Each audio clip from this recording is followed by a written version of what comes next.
Matagumpay na naisagawa ng Police Regional Office 9 ang Collaborative Stakeholders Forum na nakatuon sa pagpapatupad ng pagpapalakas ng PNP 5-Minute Response Policy.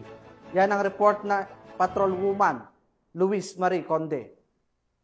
Naisagawa ang Collaborative Stakeholders Forum kaugnay sa PNP Quick Response Strategy na ginanap sa multipurpose hall ng Camp Colonel Romeo A. Abendan, Mercedes, Zamboanga City. Nito lamang ika-27 ng Agosto taong kasalukuyan. Pinangunahan ni Police Brigadier General Eleazar P. Mata, Regional Director Region 9, ang pagpirma sa Pledge of Commitment and Support Collaborative Stakeholders Forum. Dinaluhan din ito ng iba't ibang opisyal ng gobyerno at mga stakeholder na sumusuporta sa mabilis na pagresponde sa mga krimen upang mas maging ligtas at tahimik ang komunidad. Layunin ng nasabing aktibidad na maglatag ng mga konkretong hakbang tungo sa pagpapanatili ng kapayapaan, kaayusan at kaunlaran sa iba't ibang panig ng bansa.